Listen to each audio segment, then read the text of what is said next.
नमस्कार दोस्तों, simple piano tips में आप सभी का स्वागत है। दोस्तों, स्टॉप नोटेशन की सीरीज़ में आज हम नोट्स के बारे में देखेंगे। जैसे स्टॉप नोटेशन, तो नोटेशन क्या है? नोट्स जो अलग-अलग टाइप के नोट्स आते हैं, वो नोटेशंस हम स्टॉप पे लिखते हैं, इधर-उधर, इधर-उधर, तो वो हमारा मेलोडी बनाता है। तो ट्रेबल क्लैप में नोट्स रहते हैं, फिर बास क्लैप में बेस क्लैप में नोट्स रहते हैं। और फिर उन दोनों को फिर कोऑर्डिनेट करके हम राइट और लेफ्ट हैंड से बजाते हैं। ठीक है दोस्तों? तो अलग-अलग टाइप के नोट्स रहते हैं। तो अब एक नोट्स पहले आप बीट्स को समझिए, बीट्स क्या रहता है? बीट्स यानी सिस्टमैटिक पल्स।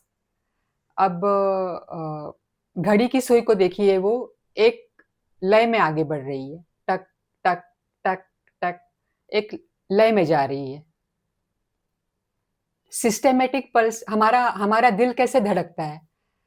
एक पल्स बोलते हैं ना उसको, सिस्टेमेटिक पल्स में वो धक धक धक धक ऐसा धड़क रहा है। तो जो नोट्स हम लोग बजाते हैं, म्यूजिक में जो नोट्स रहते हैं, वो कितने, उसकी जो लेंथ ऑफ टाइमिंग है, लेंथ ऑफ टाइमिंग के हिसाब से अलग अलग नोट्स हो जाते हैं। अगर समझो एक नोट्स की लेंथ ऑफ टाइम 4 पल्स है, एक नोट्स जो मैं बजाने जा रही हूँ, उसका लेंथ ऑफ टाइमिंग 4 पल्स है, तो उस नोट्स का नाम मैं अलग दूंगी। एक नोट का लेंथ ऑफ टाइम 2 पल्स है, तो वो नोट का नाम अलग है। एक नोट का लेंथ ऑफ टाइम 1 पल्स है, तो उसका नाम अलग है। फिर एक नोट का टाइम आधा पल्स है, यानी वो हाफ अ बीट, एक बीट का आधा हिस्सा, उसका नाम अलग है। अब एक नोट का टाइम 1/4 ऑफ अ बीट, यानी वो 16th नोट हो गया, तो उसका नाम अलग है, 1/4 ऑफ अ बीट कहलाएगा, उसका पल्स 1/4 ऑफ अ बीट।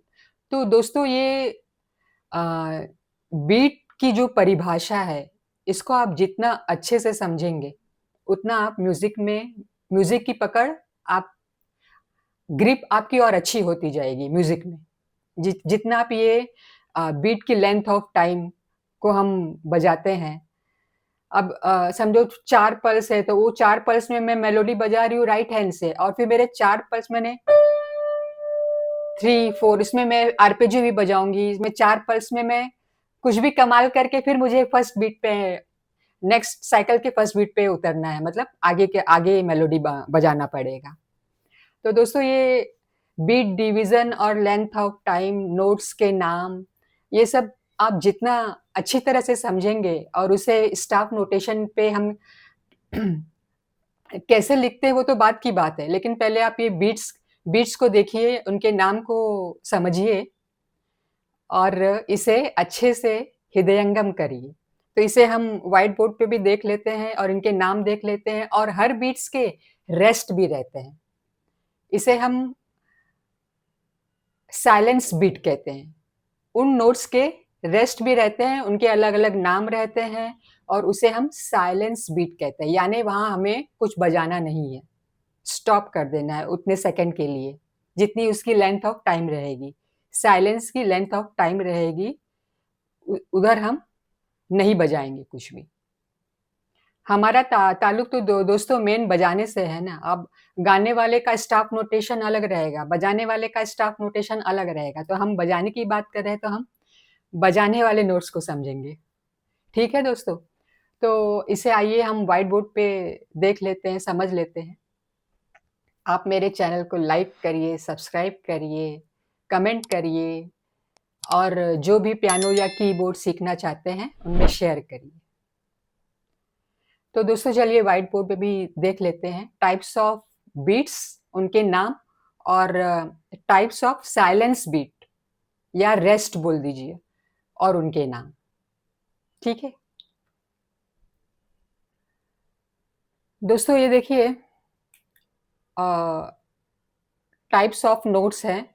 हम मेनली हमारे स्टाफ नोटेशन में हम इस तरह के नोट्स इस्तेमाल करते हैं। तो ये होल नोट है और इसका रेस्ट ऐसे दर्शाया जाता है। ये स्टाफ नोटेशन पे हम बाद में देखेंगे, खाली इसका आप आकृति जान लीजिए कि ये होल रेस्ट है और इन दोनों का बीट्स कहाँ तक जाएगा, ये लेंथ, बीट्स मतलब पल्स कहाँ तक जाएगा। समझो 1 2 3 4 4 पल्स तक जाएगा। समझो यहाँ से स्टार्ट हो रहा है तो 1 2 3 4, इसे हम कैसे, नोट्स को ऐसे ही 2 3 4, एक ही नोट को हम दबा के रखेंगे कितने, 4 पल्स तक। ठीक है दोस्तों, इसे हम होल होल नोट या और ब्रीव ब्रीव भी कहते हैं, इसे ब्रीव नोट भी कहते हैं। तो आप सिंपल याद रखिए होल नोट, ठीक है। और इसका रेस्ट ऐसे दर्शाएंगे, उल्टा टोपी को उल्टा कर दीजिए तो ऐसा ऐसी आकृति बनेगी। तो ये ऐसा दर्शाएंगे और ये 4 पल्स तक जाती है। अब सेकंड टाइप का नोट, होल का हाफ कर दीजिए, हाफ नोट याद रखने के तौर पे, हाफ नोट और सेमी ब्रीव। तो आप हाफ नोट ही याद रखिए। अगर आप नहीं तो ज़्यादा नोट के ना चक्कर में पड़ेंगे तो कंफ्यूज हो जाएंगे। पहले होल था, अब हाफ करिए। हाफ का ऐसे दर्शाया जाता है, हाफ नोट को ऐसे दर्शाया जाता है। ये इसका हेड है और ये स्टेम है। नोट का हेड है और स्टेम है, ठीक है। और बीच में खाली रखते हैं, ये खाली रखना जरूरी है दोस्तों। अगर आप ऐसे भर देंगे ना तो वो अलग नोट हो जाएगा और उसका अलग पल्स टाइमिंग है। तो बीच में ऐसा खाली गैप रखना जरूरी है, इसे हाफ नोट कहेंगे और इसका रेस्ट ऐसे दर्शाया जाता है। यहाँ पे टोपी अपनी सीधी होगी। हाँ, तो ऐसे मतलब याद रखने के लिए आपको मैं बता रही हूँ। तो ये ऐसे दर्शाया जाता है हाफ नोट और इसका पल्स टाइमिंग कहता है 1 2 3 4।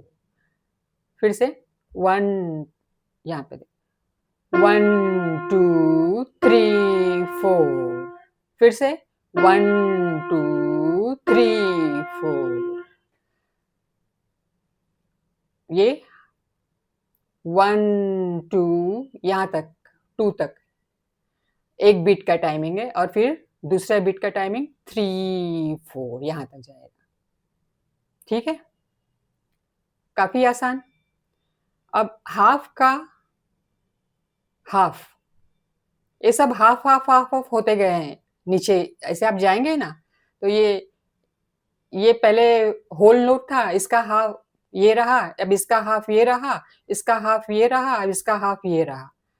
तो हमने यहाँ तक देखा। अब इसका इसका हाफ यानी इसे क्या बोलते हैं, क्वार्टर और क्रॉचेट नोट्स।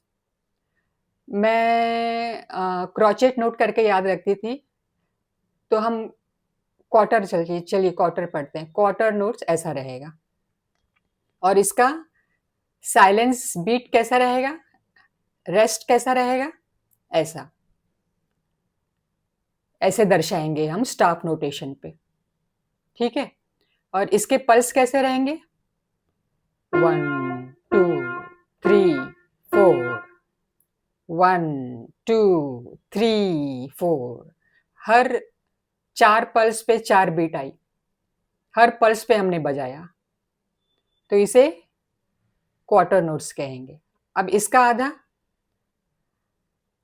8 नोट्स, इस 8 नोट्स को हम ऐसे दर्शाते हैं, हेड, स्टेम और ये क्या है, फ्लैग, झंडा जैसे जिसको बोलते हैं, ऐसा लहराया दिया। आकृति इसकी ऐसे रहती है 8 नोट पे। स्टाफ नोटेशन पे ऐसे हम इसको लिखते हैं, वो बाद में कभी देखेंगे दोस्तों। लेकिन ये इसे हम क्या कहेंगे, इसे आप 8 नोट कहेंगे और इसका रेस्ट कैसा रहता है, ऐसा रहता है। ऐसा एक फ्लैग बना दिया और उसको ऐसा कर दिया, स्टाफ नोटेशन पे ऐसा लिखा जाता है और इसके पल्स ऐसे हैं, 1 1 एंड 2 एंड 3 एंड 4 एंड। मतलब ये एक पल्स का आधा किया तो इसके 2 भाग हो गए ना दोस्तों, इसके 2 भाग हो गए। अब इसके भी 2 भाग हो गए, इसके 2 भाग हो गए, इसके 2 भाग हो गए, तो हम कैसे बजाएँगे? 1 एंड 2 एंड 3 एंड 4 एंड, ठीक है? काफ़ी आसान। अब इसका आधा, 8 का आधा 16th नोट, यानी एक बीट का चौथाई हिस्सा। ये एक बीट का 8वां हिस्सा था, ये एक बीट का चौथाई हिस्सा है। ठीक है? तो इसे हम कैसे दर्शाएँगे? यहाँ पे 2 झंडा कर देंगे। यहाँ एक ही था, अब इसको यहाँ पे 2 कर देंगे 16th नोट पे। तो ये अपना हेड हो गया, स्टेम हो गया, स्टेम में 2 झंडे लगा देंगे, ऐसा वेव बना देंगे। तो स्टाफ नोटेशन पे ऐसे हम दर्शाते हैं और इसका रेस्ट ऐसा रहता है। डबल लाइन और ऐसा एक स्टेम खींच देंगे। और ये इसका पल्स डिवीज़न कैसा रहेगा? दोस्तों ये देखिए, अभी इसका आधा है ना, मतलब ये एक नोट का ये सिंगल नोट लीजिए, इसका आधा ये, मतलब ऐसे 2 नोट बने, जब बनेंगे ना तो ये एक नोट कहलाएगा। ये जो हमारा एक, ये 2 नोट्स ले लीजिए, 1 ई जो मैंने लिखा है ना, 1 ई, ये एक इसका आधा है, 1 नोट का आधा है। तो अभी ये 2 का मतलब और 2 नोट आगे आ गए। तो ये जो पूरा हमारा ये एक बीट है ना, ये पूरा एक बीट दर्शा रहा है। ये एक बीट और ये एक बीट सेम है। मतलब मैथमेटिकली देखें तो उन लोग सेम है। हम बजाएँगे वो अलग-अलग, साउंड उसका अलग-अलग प्रोड्यूस होगा, लेकिन मैथमेटिकली दोनों सेम है ये। तो इसे हम कैसे बजाएँगे? 1 E and 2 E and 3 E and 4 E and, 1 E and 2 E and 3 E and 4 E and. जल्दी-जल्दी बजाएँगे दोस्तों। ये डबल लाइन आ गई, मतलब हमें नोट्स को जल्दी-जल्दी बजाने का है। और इसके नाम 1 ई एंड 2 ई एंड, अब यहाँ पे जगह नहीं थी इसके लिए मैंने छोड़ दिया। आप समझ लीजिए कि 3 ई एंड 4 ई एंड, मतलब ये इसका है, ये इसका है, फिर ये इसका, जो जगह नहीं थी इसके लिए मैं बना नहीं पाई। तो आप, लेकिन आप समझ लीजिए कि ये भी ऐसे ही बनेंगे। 1 E and 2 E and 3 E and 4 E and. तो ये हमारे 16th नोट है। काफ़ी आसान दोस्तों। अभी यही नोट्स अलग-अलग जब हम बजाते हैं मेलोडीज़ में अपनी, तो अलग-अलग रिदम प्रोड्यूस करती है, साउंड प्रोड्यूस करता है, जो हमें सुनने में अच्छा लगता है। वो एक गीत का निर्माण, धुन का निर्माण करते हैं। ये अलग-अलग नोट्स, अलग-अलग टाइमिंग में जब बजते हैं, तो एक रिदम का निर्माण करते हैं, धुन का निर्माण करते हैं, जो हमें सुनने में अच्छा लगता है।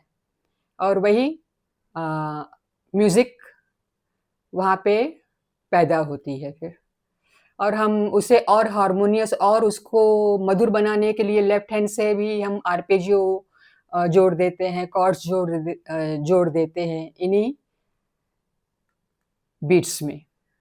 तो ये डिवीज़न दोस्तों आपको समझना बहुत ज़रूरी है, और इनके नाम क्या होते हैं और फिर ये स्टाफ नोटेशन पे कैसे लिखे जाते हैं। आपने तो देखा ही होगा स्टाफ नोटेशन। उस पे वो कैसे लिखे जाते हैं और उनका लेंथ ऑफ टाइमिंग क्या होता है। फिर मोस्टली ये ट्रेबल क्लेफ में लिखे जाते हैं। हमारे कॉर्ड्स और आर्पेजियोस मोस्टली बेस क्लेफ में लिखे जाते हैं, मिडल सी के लेफ्ट साइड में। ये मिडल सी के राइट साइड में ये सब नोट्स को दर्शाया जाता है ट्रेबल क्लेफ में। ठीक है दोस्तों, तो यही बताना था मुझे। आज की टिप्स यही थी। इसका आप स्क्रीनशॉट ले लीजिए, और अगर आपको कुछ समझ में नहीं आता है तो आप कमेंट्स में पूछिए। और